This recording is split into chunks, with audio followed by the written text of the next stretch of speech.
Madame, Monsieur, bonsoir et bienvenue au 19h de ce 28 octobre à la une de l'actualité. Sommet arabe d'Alger, fin des travaux de la réunion préparatoire du Conseil économique et social au niveau ministériel. 24 clauses liées au renforcement de l'action arabe dans les domaines économiques et sociaux, notamment la sécurité alimentaire, examinées et des recommandations adoptées. Le point depuis le CIC.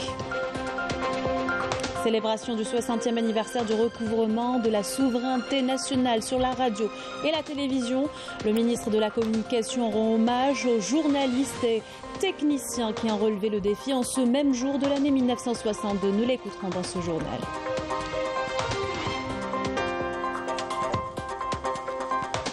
À quelques jours des festivités du 1er novembre, nous vous emmenons dans une école de Raza où les élèves, à travers des chants et expositions du patrimoine algérien, démontrent les liens forts entre les deux pays frères.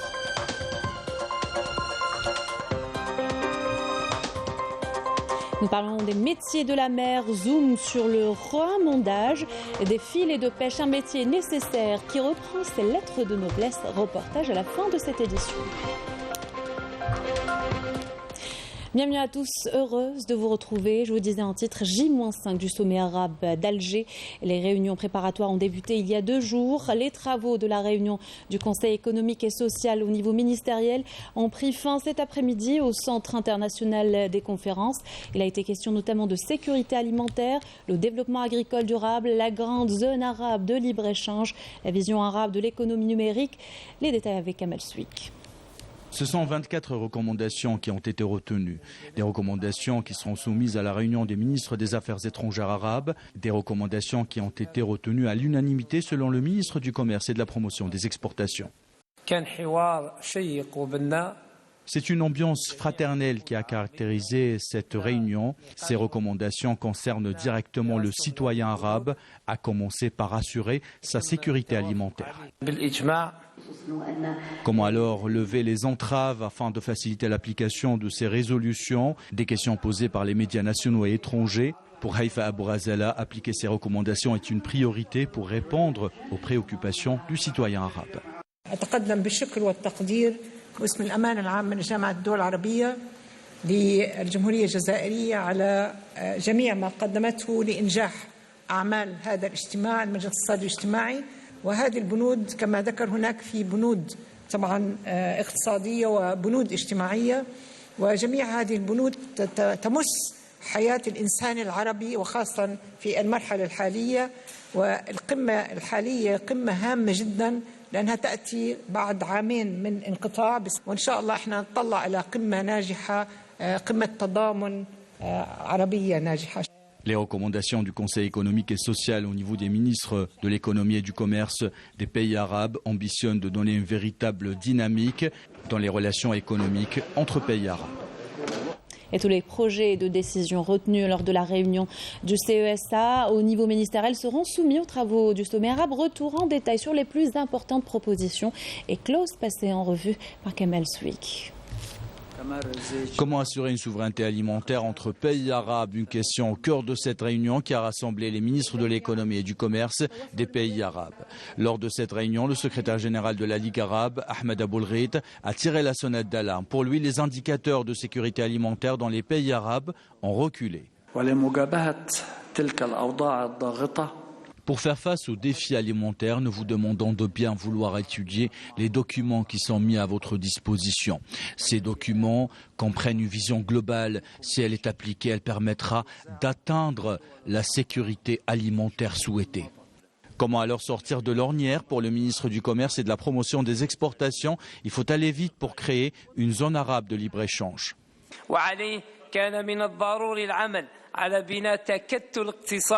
Il est nécessaire de mettre en place une union économique arabe pour protéger le citoyen arabe. Il est à rappeler que la réalisation de la zone de libre-échange arabe requiert la levée de tous les obstacles qui entravent les échanges commerciaux bilatéraux. Cela passe également par la création de l'Union arabe des douanes.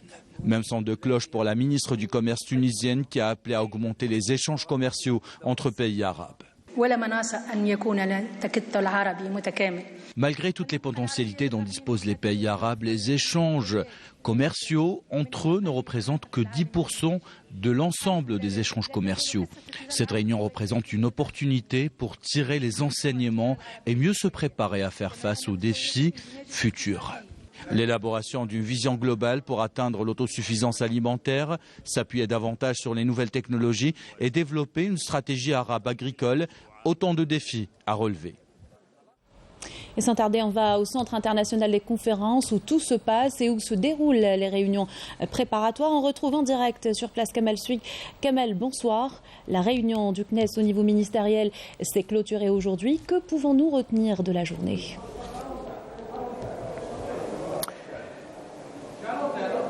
Bonsoir Sabrina, eh bien 24 décisions ont couronné cette réunion des ministres de l'économie et du commerce des pays arabes. Pour notre ministre de l'économie et de l'exportation, de la promotion des exportations, eh bien il a insisté sur le caractère de l'unanimité. L'unanimité qui a caractérisé justement cette prise de décision. Il a dit que c'était une ambiance fraternelle et qui s'inscrit justement dans les objectifs tracés par l'Algérie pour réussir cette réunion des pays arabes.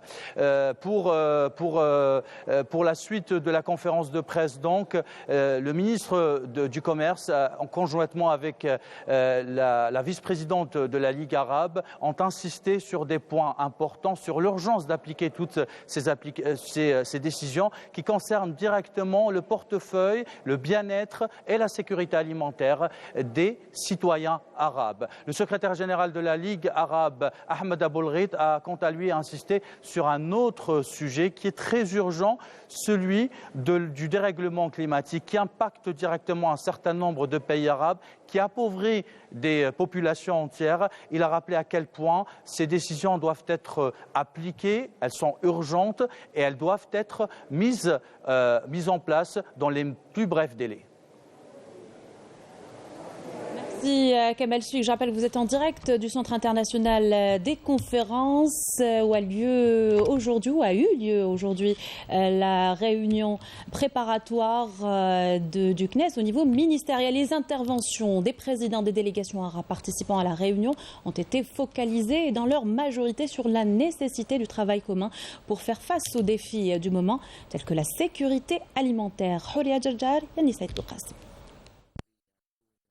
Le défi de la sécurité alimentaire sur fond des développements enregistrés sur la scène internationale a constitué l'un des axes importants de la réunion préparatoire du Conseil économique et social au regard des ressources financières et potentialités économiques des pays arabes dans le domaine de l'agriculture, du tourisme, de l'énergie et celui des mines. Les représentants des pays arabes ont mis l'accent sur l'importance d'une action arabe commune pour atteindre l'autosuffisance alimentaire. La Palestine espère aller vers une stratégie pour les PME et PMI dans le but de soutenir et transformer ce secteur en un secteur important et développer l'économie palestinienne et d'intégrer les marchés internationaux et régionaux.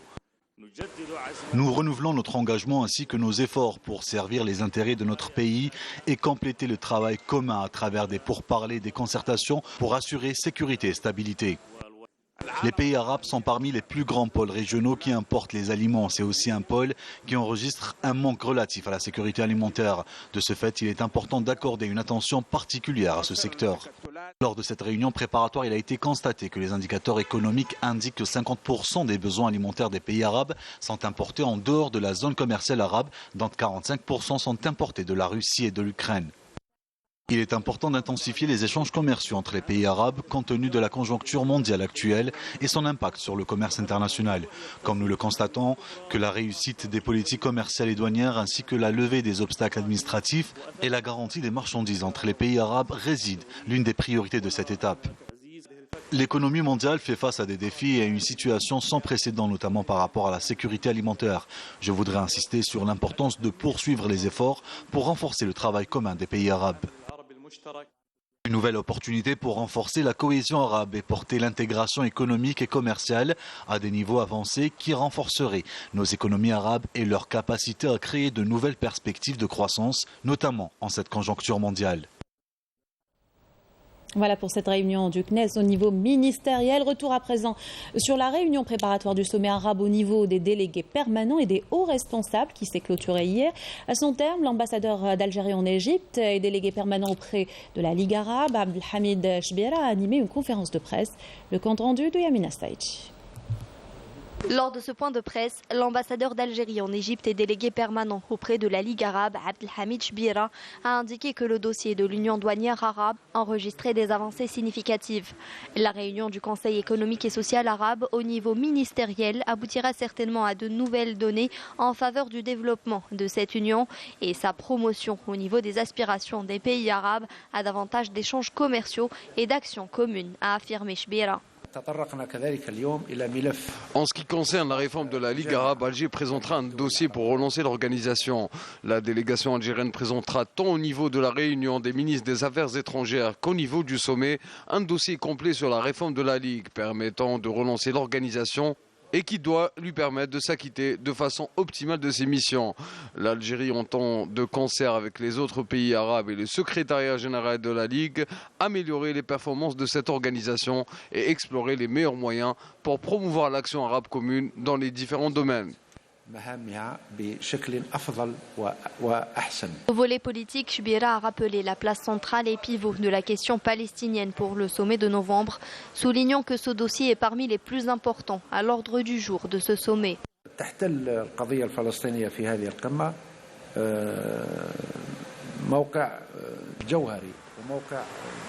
La question palestinienne occupe une place centrale et pivot. Ce dossier est parmi les plus importants à l'ordre du jour de ce sommet qui examinera tous les moyens de soutenir le peuple palestinien et sa direction nationale pour arracher son droit légitime à l'établissement de son État indépendant avec Al-Quds comme capitale. L'Algérie déploie des efforts constants pour la cause palestinienne. Il faut rappeler que la majorité des acquis politiques réalisés par le peuple palestinien et son autorité nationale ont été concrétisés en terre algérienne.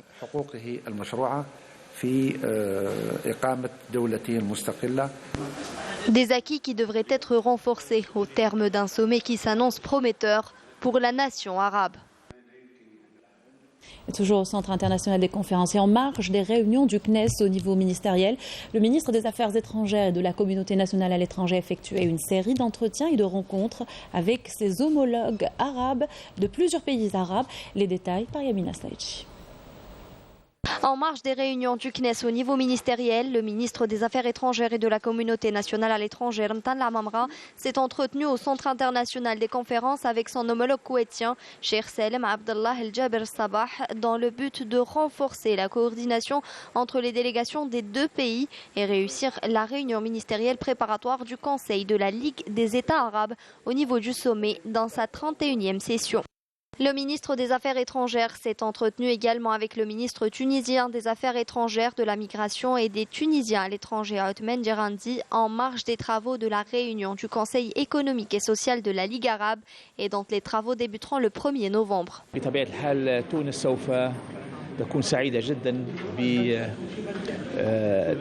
Nous avons échangé nos vues sur les travaux du prochain sommet arabe. La Tunisie sera heureuse de remettre le flambeau au président Abdelmadjid Tebboune et nous sommes tous confiants que l'Algérie assurera cette mission avec mérite.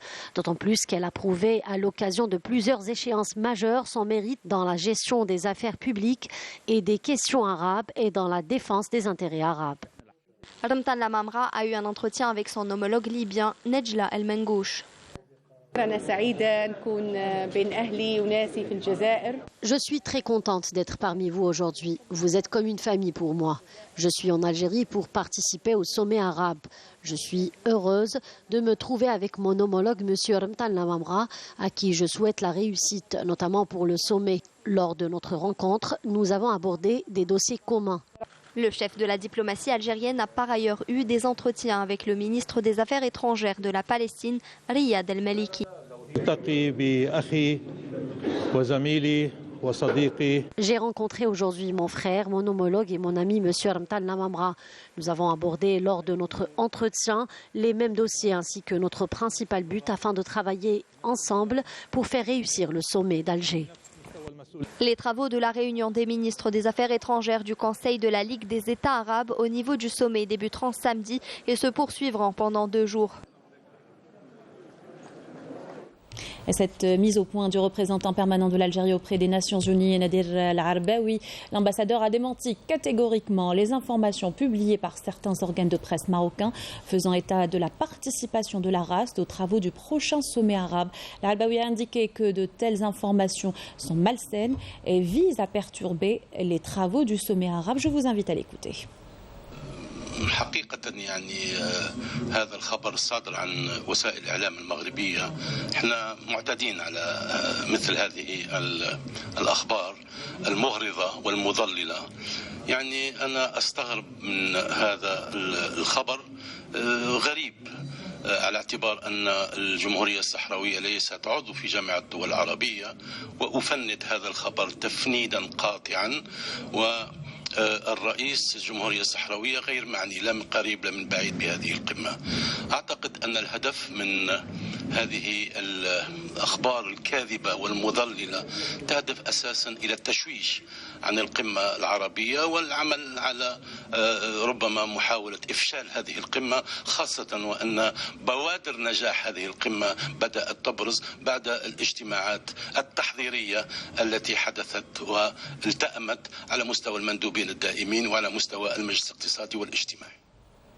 Autre déclaration dans le siège de la journée, le ministre palestinien de l'économie nationale Khaled Assil a de son côté affirmé que la participation de la Palestine à ces travaux était un honneur et une opportunité de soutenir la résistance du peuple palestinien et ses efforts pour réaliser ses revendications légitimes.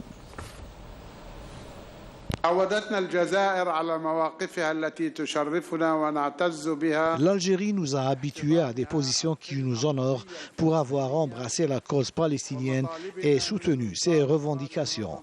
Depuis la promulgation de la décision de l'OLP en tant que seul et unique représentant légitime du peuple palestinien et la proclamation de l'État palestinien en Algérie et autres positions historiques couronnée récemment par la déclaration d'Alger en faveur de la réconciliation palestinienne. Nous sommes ici pour soutenir la résistance de notre peuple et œuvrer ensemble à l'établissement de notre État palestinien indépendant avec le Quds Est comme capitale. Il est important de mettre en application des décisions relatives au boycott du régime d'occupation des colonies illégales et de toutes les entreprises soutenant cette colonisation. Une stratégie est en cours d'élaboration en Palestine en faveur des petites et moyennes entreprises afin de soutenir la transition du secteur informel et réaliser ainsi l'intégration avec le marché arabe.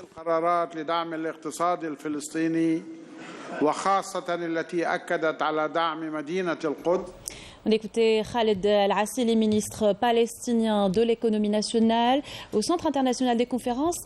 Et les journalistes sont mobilisés depuis le début des travaux des réunions préparatoires. Presse algérienne et arabe sont installés au Centre international de presse au CIC, justement, où tout a été mis en place pour assurer une couverture complète de l'événement. Raouf Hamouche.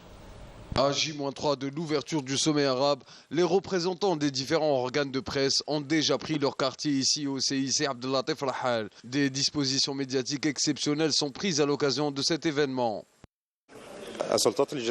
L'Algérie a vraiment facilité le travail des journalistes, l'objectif étant de réussir ce sommet qui sera d'une grande envergure et résonance internationale. Tous les moyens humains et matériels ont été déployés pour assurer la réussite de la couverture médiatique. Des efforts colossaux sont fournis afin de toucher le maximum de téléspectateurs, d'auditeurs et de lecteurs. Des salles de presse équipées des dernières technologies seront également ouvertes avec une connexion d'Internet haut débit. Sur le plan logistique, le CIC a été doté d'une connexion au débit évaluée à 1 Tera, ce qui va certainement faciliter la tâche de tous les journalistes présents pour le sommet. Tous les moyens sont réunis pour réussir ce grand rendez-vous. L'Algérie a réuni toutes les conditions nécessaires pour que cet événement soit exceptionnel à tout point de vue. Dans l'actualité, l'Algérie célèbre le 60e anniversaire du recouvrement de la souveraineté nationale sur la radio et la télévision. Le ministre de la Communication, Mohamed Bouslimani, en compagnie du directeur général de la télévision algérienne et le directeur général de la radio, ont présidé une cérémonie en hommage aux journalistes et techniciens qui ont relevé le défi en ce même jour de l'année 1962 et pour diffuser des programmes à la radio et la télévision. Cérémonie, je le disais tout à l'heure, en présence du directeur général de la télévision, Chaban Loulakel, et le directeur général de la radio publique, Mohamed Barali, où une gerbe de fleurs a été déposée au siège de la télévision nationale à la mémoire des martyrs du devoir. Je vous invite à écouter le ministre de la Communication, Mohamed Bouslimani.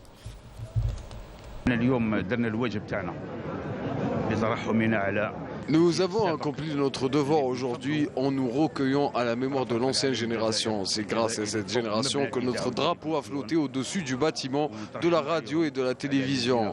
Nous nous sommes aussi recueillis à la mémoire des journalistes qui nous ont quittés et honoré les retraités de la radio et de la télévision algérienne, qui sont une référence pour la jeune génération. Une génération qui a su relever le défi avec peu de moyens.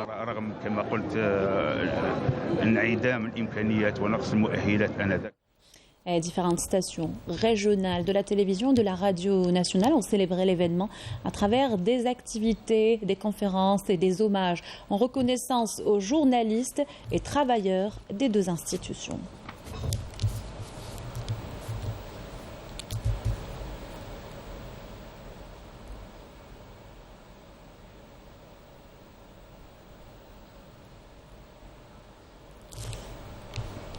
Et hommage justement à l'une des femmes journalistes qui s'est consacrée à ce noble métier. Naïma Dridi est réputée pour son professionnalisme et son abnégation. Elle a occupé plusieurs postes, notamment celui de rédactrice en chef à la télévision publique. Un sujet signé Samia Boualouj. Elle fait partie d'une génération qui a marqué l'histoire de la télévision algérienne. Une génération qui a su relever le défi dans des moments difficiles. Naïma Dridi revient sur ces lieux où elle a exercé son passionnant métier et c'est avec une grande émotion qu'elle retrouve ses anciens collègues qui l'ont chaleureusement accueillie. J'ai presque passé 37 ans de travail pendant ma jeunesse jusqu'à la retraite en 2015. Ça me fait chaud au cœur. Ça me fait chaud au cœur de les rencontrer. Et c'est un lieu de ressources pour moi. À son profit, une carrière professionnelle très riche. Rédactrice et l'une des premières présentatrices du journal télévisé en langue arabe entre 1980 et 1981. Rédactrice en chef des grands dossiers internationaux et première correspondante femme de la télévision algérienne à la Mecque pour couvrir le pèlerinage Hajj 2004. Syndicaliste et formatrice des générations de journalistes et présentateurs qui lui sont reconnaissants aujourd'hui. Quand je suis venue, j'ai rencontré les grands de la télévision comme Ibrahim Belbahri, Harrat Ben Jeddou. C'était à l'époque du directeur général Madani Hawes. Il y avait Ali Ataf qui était Ahad Jounoud al-Khafa. Parce que la télévision algérienne commence à briller de partout le monde avec le retour fort de la scène internationale. Grâce à l'organisation des grands événements قمة العربية وهي حدث كبير جدا لأن القضية الفلسطينية هي في وجدان الجزائريين وفي وجدان قلوبنا. Malgré les moments difficiles qu'a connus la télévision algérienne, Naïma était parmi les personnes qui ont résisté avec beaucoup de courage et de détermination. La période noire, comme on dit, on a perdu beaucoup de collègues. À chaque fois, il y avait quelqu'un qui tombait. C'était vraiment émouvant. On venait ici pour pleurer, non pour travailler. Et vous avez quand même continué le combat? On a continué le combat. Naïma Dridi, une femme qui a voué toute sa vie à son noble métier en se battant pour que son nom brille dans le paysage médiatique algérien. On va en Palestine où les Palestiniens mettent un point d'honneur à célébrer la fête nationale du déclenchement de la révolution algérienne. Exemple ce soir avec cette école à Raza où les élèves, à travers des chants et expositions du patrimoine algérien, démontrent les liens forts entre les deux pays frères. Reportage de Wissam Abou Zaïd, commentaire Yanis Aïd Bouqassim. Quelques jours seulement nous séparent de la date de la célébration du 68e anniversaire du déclenchement de la glorieuse guerre de libération nationale, une date que l'association Les Amis d'Algérie à l'école algérienne de Gaza célèbre pour exprimer son attachement à l'Algérie.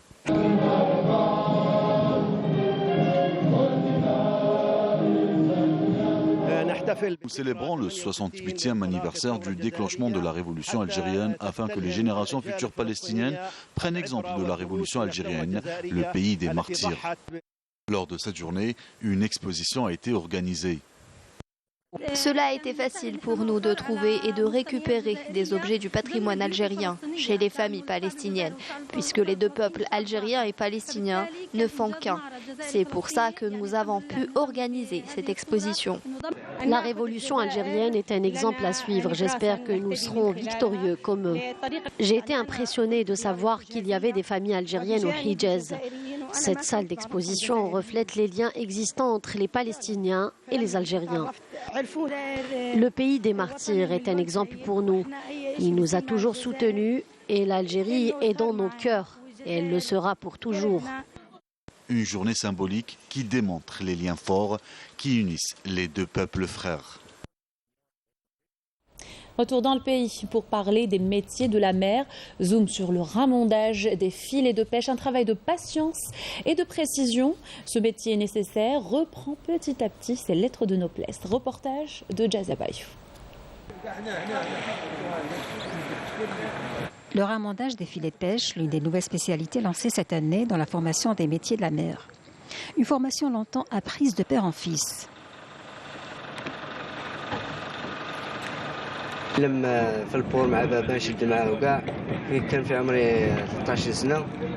Dès l'âge de 12 ans, je venais avec mon père au port pour apprendre les métiers de la mer. Après une année de formation à l'école de Tagoureit, où j'ai obtenu mon diplôme, j'ai pu exercer mon métier de marin ici à Bouharoun. Il a commencé en 2017, à ce jour. Comment il se débrouille bien. La formation,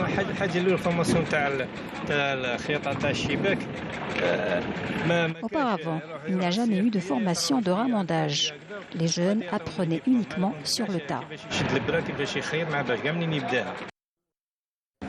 Et c'est une nouvelle. Avant, on n'avait pas les gens qui demandaient ce métier-là. Et maintenant, on a une demande presque, sur la Wilaya Tipaza, on a presque 220 demandes qui veulent faire le ramondage.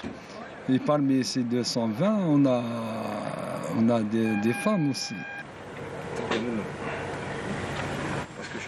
Après l'ouverture du dossier d'examen d'un statut global qui concernerait le marin-pêcheur, les jeunes stagiaires ont exprimé un grand intérêt pour le métier de ramondage. Avant, le pêcheur marin, il n'avait pas un statut. Actuellement, avec l'État, on est en train, avec le ministère bien sûr, on est en train de faire un statut pour les pêcheurs et les ramondeurs. Et c'est ça l'action qui a donné la volonté pour faire ce métier-là, surtout le ramondage. Plus de 9000 stagiaires suivront cette année une formation dans les métiers de la mer. Un métier longtemps appris sur le tas, mais qui exige à présent de plus amples connaissances pour un meilleur rendement. Voilà qui clôt notre journal. Merci de l'avoir suivi. Excellente soirée sur Canal Algérie.